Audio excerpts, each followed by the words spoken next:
de grabar. Bueno, desde este momento estamos grabando. Lo siento, no importa, ya.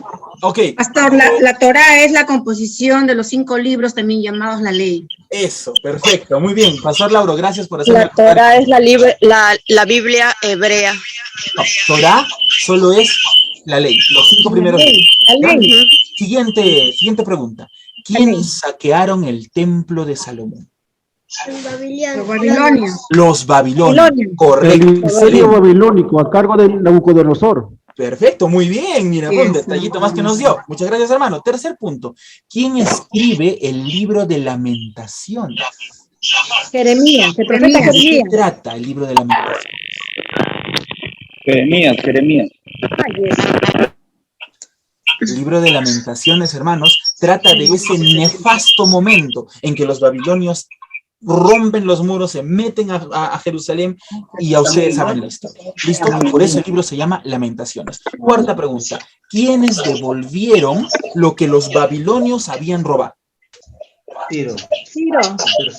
Los Persia. Imperio persa a Los cargo de persas. Muy bien. Ciro.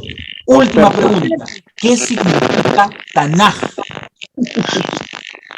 Es la composición de la Torá, del Nibilín y de Ketuvim. Correcto. O sea, la Biblia de los hebreos, el Antiguo Testamento que tienes en tu Biblia. ¿Listo? Es el 39 Tanaj. libros, la ley, los profetas y los escritos. Correcto. Última pregunta. ¿Quién determina el canon del Antiguo Testamento? Esdras. Excelente. Listo, amados hermanos. Vuelvo a silenciar a todo el mundo porque vamos a continuar. Porque ahora nos toca el Nuevo Testamento y hay mucho que tenemos que tratar aquí. Empecemos entonces con lo más importante. Les cuento que cuando era niño, yo practicaba karate. ¿Ya? Es más, yo llegué hasta el cinturón café todavía, imagínense. Practicando karate, el sensei, mi sensei, que era un completo ignorante en lo que es Biblia, creía que Jesús había escrito toda la Biblia. Eso nos lo dijo un montón de veces tratando de burlarse de los cristianos. Ese Jesús, así decía. Y entonces yo te pregunto, ¿Jesús escribió la Biblia con su puño y letra? No. Dios es el autor de la Biblia, inspirando en aquellos hombres, más de 40, su palabra. Pero el mismo Jesús no escribe ni una coma de las cosas que tienes en tu Biblia. ¿Listo? Ahora, que Jesús haya escrito cosas mientras Él estuvo aquí en la tierra, definitivamente sí. Es más, hasta tenemos un ejemplo de eso. Aquella vez cuando Jesús escribió en la tierra. ¿Tú te acuerdas cuando le trajeron a Jesús a una mujer que según los fariseos había sido encontrada en el pleno acto del adulterio? ¿Te acuerdas? Y entonces le preguntaron, ¿qué hacemos con ella? Poniéndole una trampa, ¿no? Porque si Jesús decía, suéltenla, estaba yendo en contra de la ley que decía que esta mujer sea apedreada. Pero si decía, mátenla, entonces estaba yendo en contra de él mismo, porque él hablaba de la misericordia. Le trajeron esa trampa. Y dice la Biblia que Jesús se puso a escribir en el suelo. Pero no sabemos qué cosa escribió. Lo que sí sabemos es que después él dijo, el que esté sin pecado, que tire la primera piedra. Conocen todos esa historia. Y acá hemos visto a Jesús escribiendo algo en la arena, pero no sabemos qué escribió. Y de tu Biblia no hay ni una coma, repito, que haya sido escrita por Jesús. Todo lo escriben los apóstoles hablando de Jesús, pero Jesús mismo, nada. Ah, pero los 10 mandamientos fue escrito por el dedo de Dios. Ya, ok, sí, ok, es Antiguo Testamento. Estoy hablando de Jesús. Nada. Y entonces tú te preguntarás, ¿pero por qué? ¿Por qué será que Jesús no nos quiso dejar ni siquiera una palabrita ahí escrita o algo? ¿Por qué será? ¿Saben por qué? Porque si Jesús hubiese dejado una frase, aunque sea, tú le habrías dado más importancia a esa frase que a todo lo demás del texto sagrado. Y eso no es justo, porque todo es palabra de Dios, al mismo nivel, Antiguo y Nuevo Testamento, escrito por Lucas, por Juan, por quien quieras, todo es palabra de Dios. Pero estoy seguro que si Jesús mismo habría escrito algo y se hubiera quedado ahí, una epístola de Jesús, por ejemplo, tú y la mayoría de los cristianos, incluyéndome, le hubiéramos dado más importancia a eso que a lo demás. y eso no estaría bien. Jesús no nos dejó nada escrito por su puño y letra. Nada. Por si acaso, hay un par de documentos supuestamente escritos por Jesús. Esos son libros apócrifos de los que vamos a hablar después. Pero no te dejes engañar. Que esos libros digan haber sido escritos por Jesús, o bueno, porque ni siquiera son cartas, son solo hojas, digan haber sido escritos por Jesús, no significa que realmente lo sean. Es más, las cosas que hablan esas supuestas cartas de Jesús son tonterías. Tonterías, nada que ver. Esos son libros apócrifos. Ya de eso vamos a hablar la próxima clase, de los libros apócrifos, que son un montón y hablan cada cosa, hermano, que te caes atrás, ¿verdad? Te caes al suelo de la indignación. Muy bien, entonces, ahora sí, con esta introducción empezamos. Vamos a empezar con el libro de Marcos. Pero, hermano, ¿por qué empezamos con el libro de Marcos? Porque, aunque no te lo creas, es el primero de los libros en ser escrito. ¿Sí? Ya te lo dije una vez y te lo repetiré cuantas veces sea necesario. La Biblia no está en orden cronológico, sino que más bien está en orden didáctico. Listo, para que sea fácil de entenderla. Pero, por ejemplo, el libro de Marcos debería estar al comienzo del Nuevo Testamento, porque, oye, es el primero en ser escrito, pero no. ¿Listo? La Biblia no está en orden cronológico. Entonces, el Evangelio de Marcos se escribió alrededor del año 44 después de Cristo.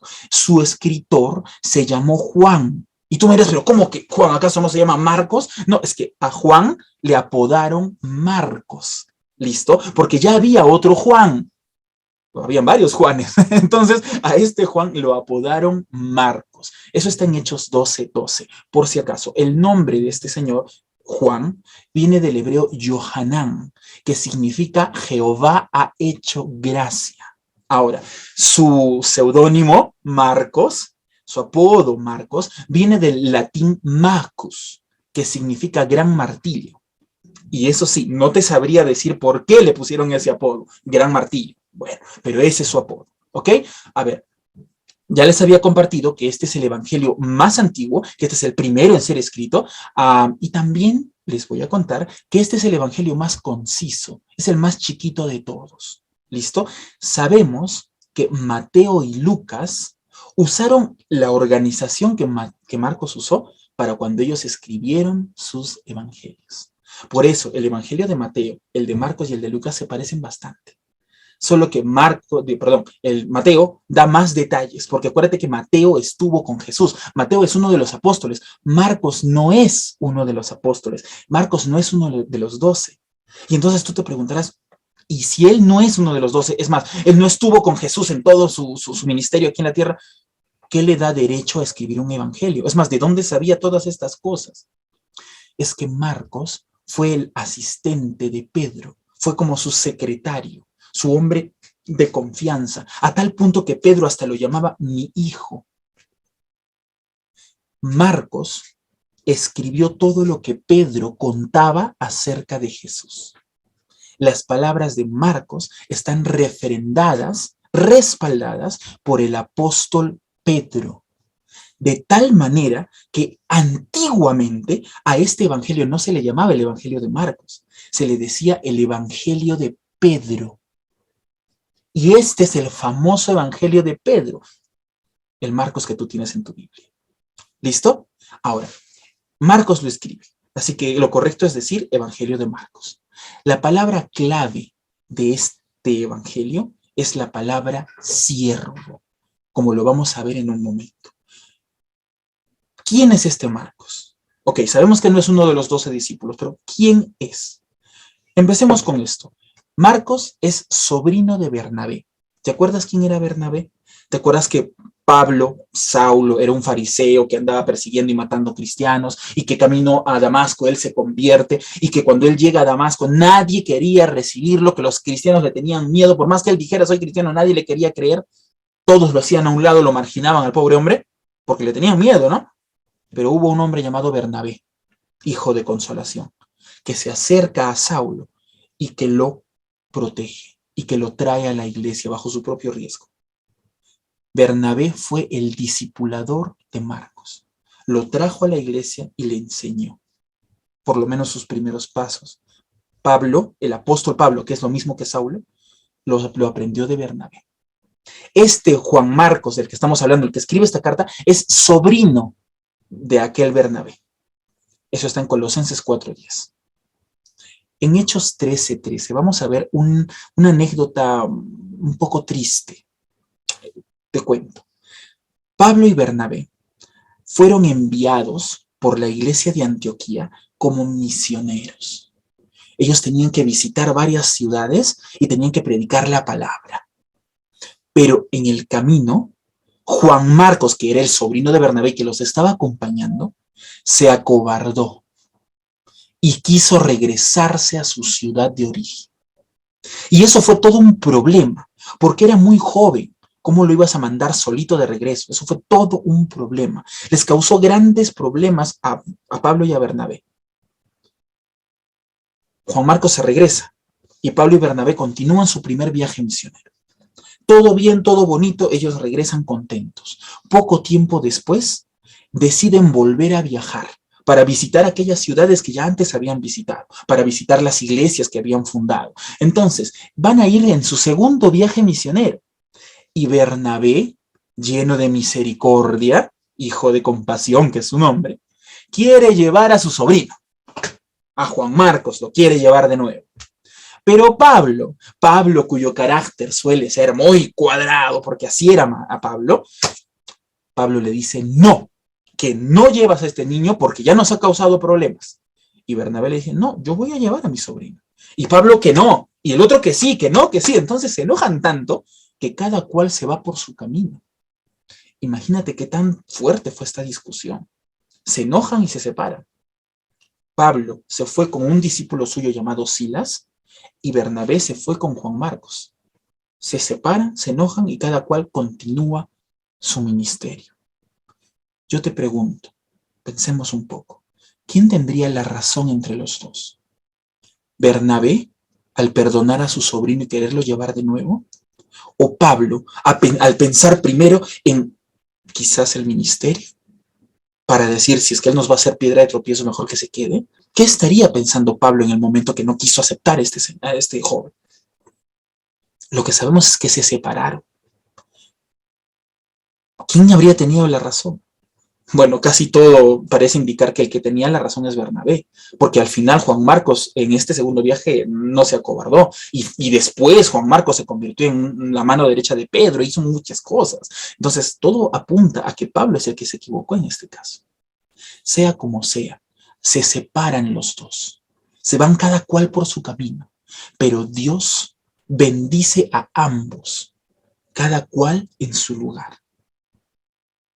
Y entonces tú te preguntas, ¿acaso no pasa lo mismo aquí y ahora? ¿Acaso no ha sucedido que las iglesias muchas veces tienen problemas dentro y un grupo de hermanos se va por su lado? Como Pablo se fue por su lado con Silas. Te pregunto, el hecho de que este pequeño grupo se haya salido, por sea cual sea la razón, incluso puede haber sido una razón equivocada, porque lo más probable acá es que Pablo se haya equivocado. ¿Eso significa que ellos son del diablo? No. Pensar eso, de que si tú no eres de mi grupo, eres del diablo, pensar eso es el camino seguro a volverte una secta. No, hermano, no, hermana. Dios permite a veces este tipo de cosas para que su evangelio crezca. Pablo fue por un lado, Bernabé fue por otro lado, y el evangelio se predicó en ambos lados. Y hubo grandes frutos de su trabajo en ambos lados. Nosotros solo podemos ver desde acá, podemos ver los problemas, pero no sabemos cuál es el propósito final de Dios y por qué permite estas cosas. Si bien es cierto, algunos de esos grupos que se han separado terminan convirtiéndose en sectas, y eso es triste, pero no siempre es así. Muchas veces esos grupos que se separan simplemente siguen su ministerio y crecen como iglesia y logran grandes cosas para la gloria de Dios. No tenemos por qué estar juzgando a nuestros hermanos, aunque ellos no piensen igual que nosotros, porque Dios también obra en ellos. Es más, si es que ellos hicieron o hacen las cosas mal, ¿quién los va a juzgar? ¿Tú los vas a juzgar? Dios los va a juzgar. Porque ellos no son siervos tuyos, ellos son siervos de Dios. Entonces, amados hermanos, si sucede esta cosa, espero que jamás suceda en nuestras iglesias, pero si llegara a suceder, ya sabes, por alguna razón Dios lo permitió. No estés diciendo, aquel que se fue es del diablo. No tiene por qué ser así. ¿Listo? ¿Por qué lo digo y por qué le doy énfasis? Porque yo he visto eso más de una vez en la ciudad donde vivo. Y eso no está bien. Y eso no es del Señor. Entonces, continuamos. Hechos 13:13, Juan Marcos se acobarda. En Hechos 15:36 vemos cómo Pablo no lo quiere volver a llevar, y en 1 de Pedro 5 vamos a ver cómo Pedro lo trata a este Marcos. Ya han pasado muchas décadas de esto que pasó. Pedro lo tiene como su hijo espiritual. Le dice, mi hijo Marcos. Así es como Marcos escribe este evangelio con las palabras de Pedro. Y además, en 2 de Timoteo 4:11, vamos a darnos cuenta de algo muy hermoso. Pablo no solo perdonó a Juan Marcos, no solo se amistó con él, sino que hasta reconoció que lo necesita. En 2 de Timoteo 4:11, Pablo pide a Marcos que por favor venga a donde él está, porque lo necesita. O sea, se amistaron. Eso sería lo mejor. Sea cual sea la razón que nos hemos separado, ok, que llegue un momento donde podamos volver a amistarnos. Eso sería maravilloso. Y sí es posible, lo he visto. Sí es posible. Entonces, ya hemos visto la historia entonces de Juan Marcos. El objetivo, el centro, el propósito, el enfoque de Marcos en su evangelio es Cristo. Pero Cristo como ¿qué? Cristo como siervo incansable de Dios y como siervo incansable del hombre. ¿Listo? Ese es el enfoque del evangelio de Marcos. Ahora, terminemos con Marcos. Vamos a Mateo. Mateo, el segundo evangelio en ser escrito, aproximadamente entre el 50 al 60 después de Cristo. Su escritor, igual que Marcos, su nombre original no era Marcos, pero en este caso, su nombre original no era Mateo. Su nombre original era Leví. ¿Listo? Eso lo vas a ver en Marcos 2, 13 al 17. El nombre original de Mateo era Leví. ¿Listo? Ahora, él usaba el nombre Mateo porque era un nombre en griego. Ya, y acuérdate que la cultura que predominaba en aquella época era la cultura griega, por lo tanto él usaba el nombre en griego Mateo. ¿Qué significa Mateo? Significa don de Dios. Leví, que es su nombre verdadero, su nombre original hebreo, significa pequeño o delgado. ¿Qué te parece? Mateo era de era de ocupación publicano. ¿Qué es un publicano, hermanos? Es un recaudador de impuestos. Tú me dirás, ¿la SUNAT? No era la SUNAT. Los impuestos que Mateo recaudaba no eran para darlos al gobierno de Jerusalén, no. Eran para darlos a los romanos. O sea que Mateo trabajaba para favorecer al pueblo invasor, al imperio de los romanos. Por eso es que los publicanos, los recaudadores de impuestos como Pablo, eran tan odiados, porque los hebreos los consideraban traidores, porque le quitaban la plata al pueblo para darlo a los enemigos, a los conquistadores, a los romanos. No cualquiera llegaba a ser publicano, ya que era una profesión tan detestada, era lo equivalente a una mujer a ser prostituta, era el equivalente a ser publicano, ya que era una profesión o una ocupación tan detestada. Los únicos que se metían a esa ocupación eran los que no, de ninguna otra forma, tenían algún otro trabajo que podrían conseguir. Por ejemplo, alguien que alguna vez estuvo en la cárcel, es bien difícil que le dieran trabajo en ningún otro lugar, ¿verdad? Entonces, personas así, personas que eran marginadas por la sociedad judía, eran los únicos que se metían como publicanos. Porque nadie más quería tener un trabajo tan horrible.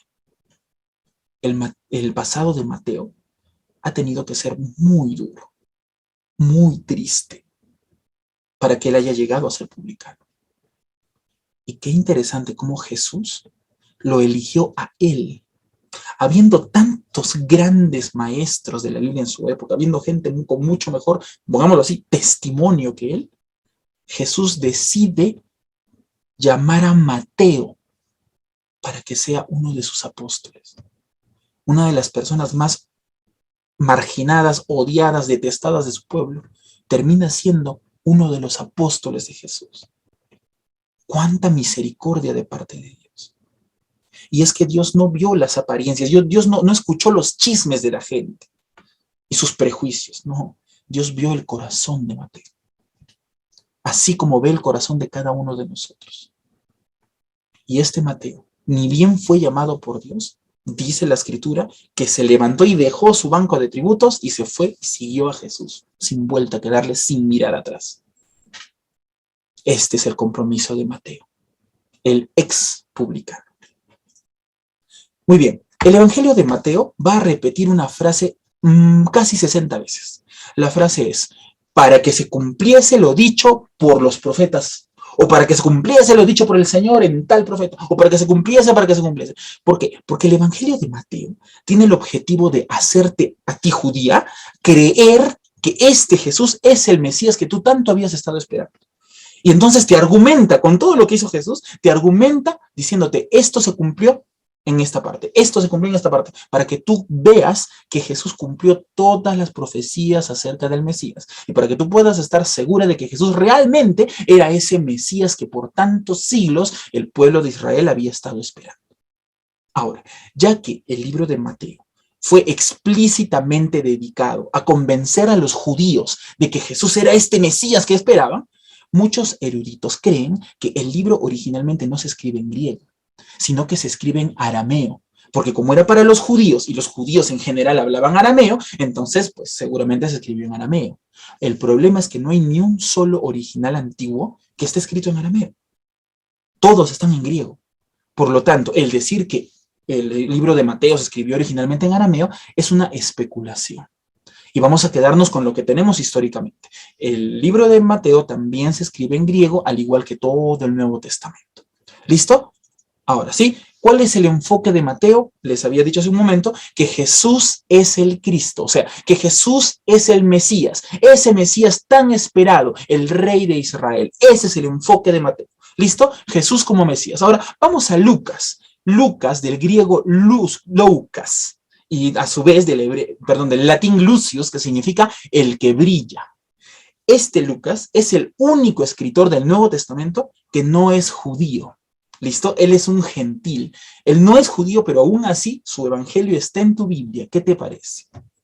Él es considerado el médico amado, porque el mismo Pablo lo llama así, el médico amado. Y Lucas fue asistente y discípulo de Pablo durante muchos años. Lucas conoce a Pablo en su segundo viaje misionero, como lo vas a encontrar en Hechos 16, 6 al 11. Hasta este capítulo, Lucas hablaba en tercera persona. Ellos fueron, ellos dijeron, ellos viajaron. Pero en el versículo 10 vas a encontrar que cambia todo. Y entonces ya no dice ellos, sino dice nosotros.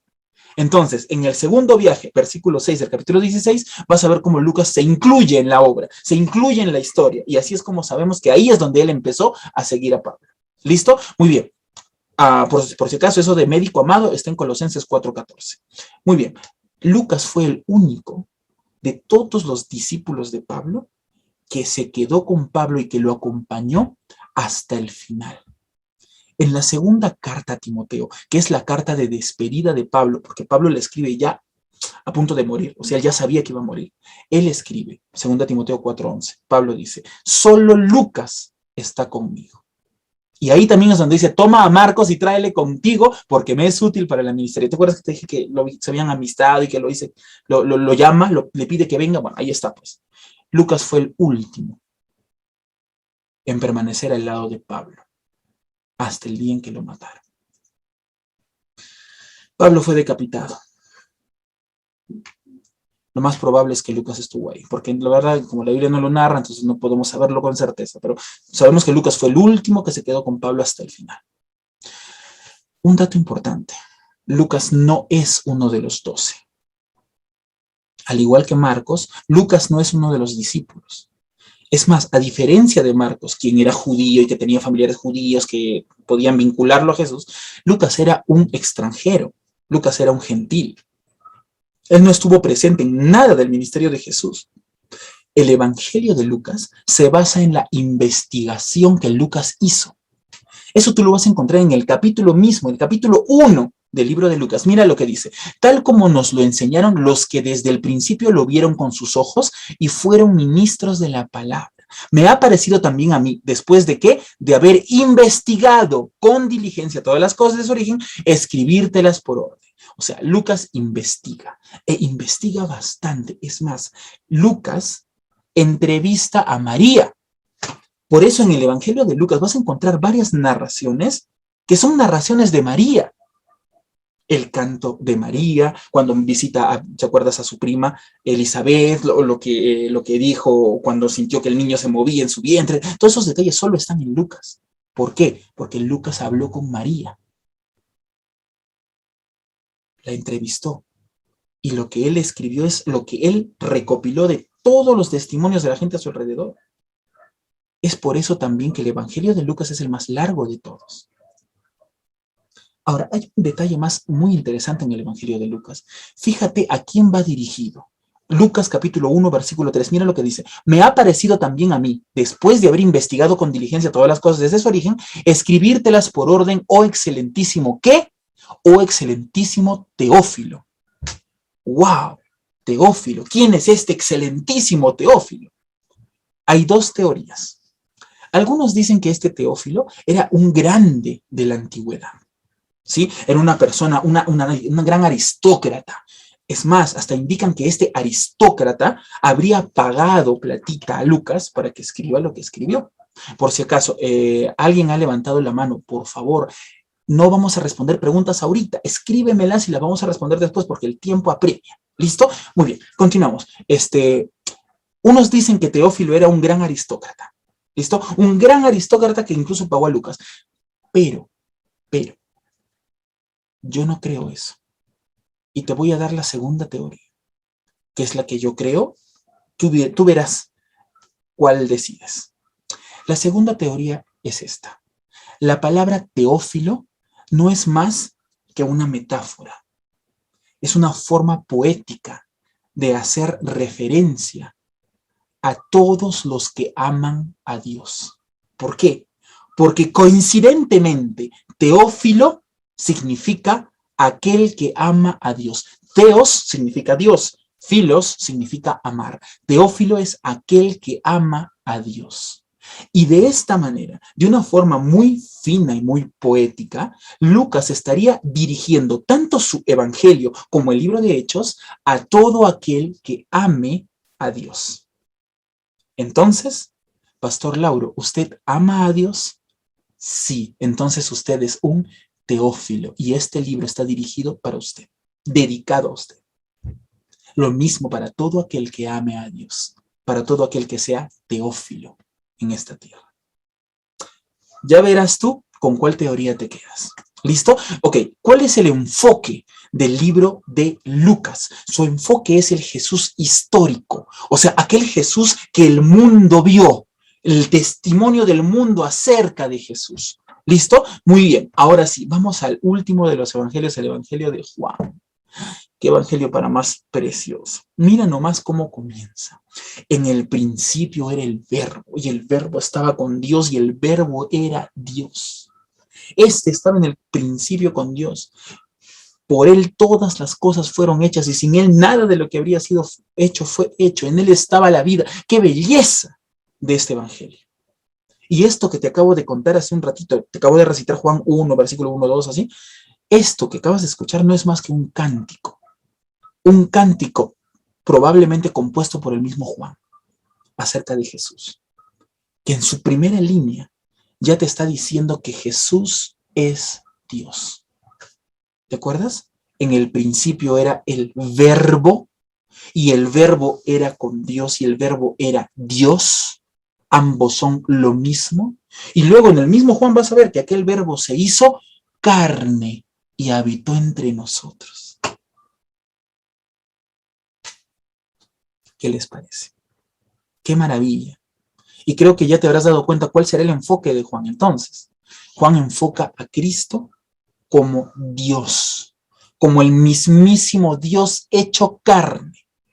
Y enfoca el amor de Dios para que tú y yo podamos ser salvos. Si tú tienes a alguien nuevo en la fe y ese alguien nuevo te pregunta, ¿por dónde empiezo a leer la Biblia? Te recomiendo que le digas, empieza por Juan. ¿No era de Génesis mejor? No, hermano, mejor Juan. Porque te presenta de una forma magnífica lo que es el amor de Dios y su gracia para con nosotros. Jesucristo es Dios y Él lo deja con total y absoluta claridad. Ahora, hay un detalle muy interesante acerca de este Juan. Juan antes era llamado el hijo del trueno. Junto con su hermano Jacobo, cuando fueron escogidos por Jesús para que sean sus discípulos, Jesús mismo los apodó de esa manera, los hijos del trueno. ¿Te imaginas por qué los habría apodado así, hijos del trueno? Porque eran explosivos estos hombres. Mira en Lucas 9:54. Los discípulos habían sido enviados a una ciudad donde no los quisieron recibir. Entonces, ¿sabes qué le dice qué le dice Juan a Jesús? Les dice, viendo esto sus discípulos Jacobo y Juan dijeron, Señor, ¿quieres que mandemos que descienda fuego del cielo y que los consuma? ¿Qué te parece? O sea, no me recibieron, que mueran, ¿no? Que les caiga fuego. Así eran Juan y su hermano Jacobo. Explosivos, violentos, vengativos. Por eso es que Jesús mismo los apoda los hijos del trueno. Pero este mismo Juan, explosivo, violento y vengativo, mira cómo cambia. Mira sus cartas. Primera de Juan, hijitos míos, esto os escribo para que no pequéis, pero si alguno hubiere pecado, abogado tenemos. Ya no está mandando fuego, no, ahora más bien te tranquiliza, te dice, abogado tenemos para con nuestro Padre, a Jesucristo. Segunda de Juan, el anciano a la señora elegida y a sus hijos, a quienes yo amo en la verdad. ¡Ah! ¡Qué bonito y qué diferente! Tercera de Juan, amado, yo deseo que tú seas prosperado en todas las cosas y que tengas salud así como prospera tu alma. ¡Qué belleza! ¡Qué forma de actuar tan diferente!, ¿verdad? Ya no está lanzando fuego. Ahora es el discípulo del amor. Es más, el mismo Jesús lo consideraba su discípulo amado. Eso lo vas a encontrar en el libro de Juan, el Evangelio de Juan. El discípulo amado. Hermanos, ¿has escuchado esa frase que dice genio y figura hasta la sepultura? Muy bien. Dios rompe incluso estos refranes. Dios rompe todos los moldes porque Dios es poderoso. Poderoso más que nada ni nadie en este universo. Él cambió al hijo del trueno y lo convirtió en un hombre amoroso. La más grande prueba de que la Biblia es la palabra de Dios es porque cambia vidas. Lo hemos visto en Juan y también lo hemos visto en nuestras propias vidas. La palabra de Dios obra de una manera extraordinaria. Juan era un pescador galileo. Era el más joven de los discípulos. Era uno de los hijos del trueno, ya les comenté. Todos sus escritos, escúchenme esto, tanto el Evangelio como las 3 cartas de Juan y el Apocalipsis se escriben al final de todo. Son los últimos escritos. Es más, Juan es el último de todos los apóstoles. Todos los demás habían sido asesinados, habían sido martirizados, pero Juan fue el único que no murió por martirio, sino que murió de muerte natural. El único. Fue el último apóstol en partir. ¿Cuál es el enfoque de Juan? Jesucristo es Dios. Y que quede claro, Jesús es Dios. Y la salvación es por amor. Muy bien, terminamos los evangelios y ahora nos toca el libro de Hechos. Hechos también escrito por el mismo Lucas. Por eso comienza Hechos 1:1 diciendo, en el primer tratado, o sea, el evangelio de Lucas, oh Teófilo, ¿te acuerdas de aquel Teófilo? Acá está de nuevo. Oh Teófilo, hablé acerca de todas las cosas que Jesús comenzó a hacer y a enseñar. Muy bien, el libro de Hechos no es más que la continuación del evangelio de Lucas. También está escrito dirigido a Teófilo y hace un énfasis muy grande en el ministerio de Pablo y en sus viajes. ¿Te imaginas por qué? Porque Lucas fue discípulo de Pablo, es más, lo acompañó en el segundo y tercero de sus viajes. Entonces, él habló de lo que ya conocía. A diferencia del Evangelio de Lucas, donde él solo escribió lo que preguntó de otros, el libro de Lucas, el libro de Hechos es lo que él mismo vivió.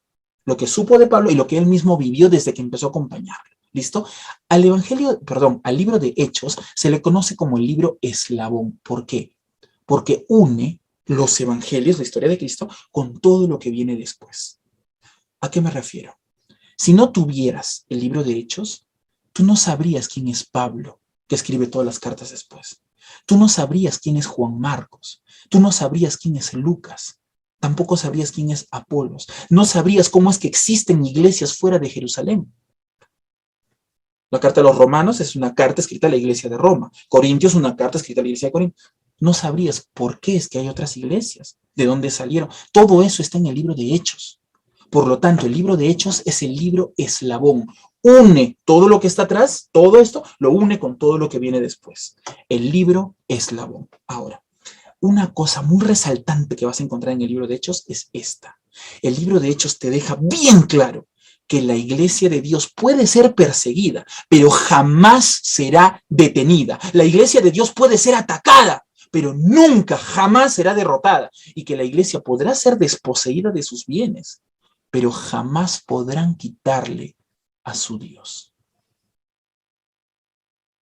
Habiendo terminado con la carta de los Hechos de los Apóstoles, vamos a hablar de Pablo.